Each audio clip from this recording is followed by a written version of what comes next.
Buenas tardes, mi nombre es Greta Pérez y pertenezco a la sede de Guapiles. Soy estudiante de criminología y en los siguientes minutos se van a desempeñar dos cuestiones fundamentales. La primera consiste en cómo los derechos humanos son importantes para la humanidad y cómo protege el Estado y sus personas funcionarias estos derechos humanos. Con el fin de enriquecer esta presentación, se memoran las palabras de Edward Hooke, quien dice que la justicia es la constante y perpetua voluntad de dar a cada uno su derecho.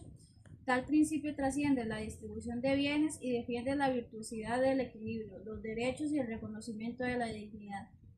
Por lo tanto, los derechos humanos son principios y normas universales diseñados para proteger la dignidad y los derechos fundamentales de todas las personas sin distinción alguna. Están codificados en instrumentos internacionales como por ejemplo la Declaración Universal de Derechos Humanos de 1948. Estos derechos se basan en los principios de igualdad y justicia. Se dividen en derechos civiles y políticos, tales como la libertad de expresión y el derecho al debido proceso, y derechos económicos, sociales, culturales, como el derecho a la educación y a un nivel de vida adecuado. Todos estos derechos están interrelacionados e individuales. Su importancia radica en garantizar respeto mutuo, entornos de paz y de desarrollo. Como señala Salvioli en el documento La protección de derechos humanos en el sistema latinoamericano, la Segunda Guerra Mundial arrojó como resultado el nacimiento de una conciencia internacional como un postulado central que estipula que la vida, la integridad física y la dignidad de las personas no pueden dejarse a merced de ningún gobierno o Estado. Así, la soberanía o la llamada jurisdicción interna de cada país ya no entienden razones de derechos humanos y no caben como argumentos para impedir la acción internacional cuando tales derechos son violados.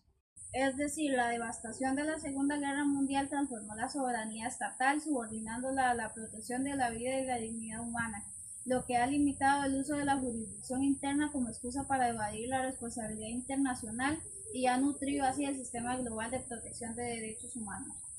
Conforme a la protección de los derechos por parte del Estado y sus funcionarios, se expresa que el Estado y sus agentes protegen los derechos humanos mediante un marco normativo que incluye la Constitución, leyes nacionales, tratados internacionales, y esta protección se materializa a través de una promulgación de leyes, la resolución de casos por tribunales y la supervisión de comisiones y defensorías especializadas. Además, el Estado debe prevenir, sancionar y reparar violaciones a estos derechos, garantizando la protección de los derechos humanos para asegurar la dignidad, igualdad y libertad de todas las personas.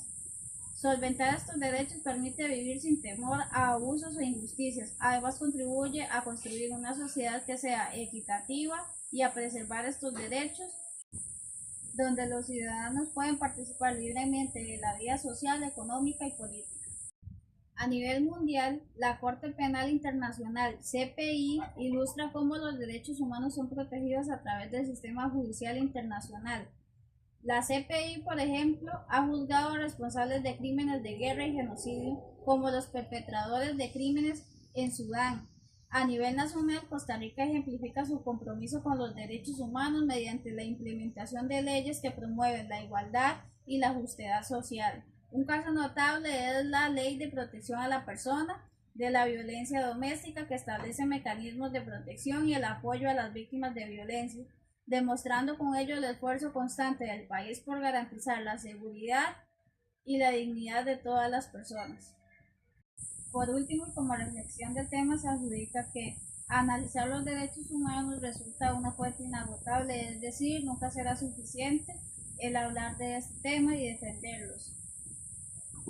Es una herramienta de respeto hacia el individuo y al garantizar los bienes que proveen estos, se cumple con las responsabilidades legales y morales por parte del Estado y propias de cada ser humano. Además, se asegura que los ciudadanos no sean vituperados, es decir, esto estimula el desarrollo sostenible y la armonía social.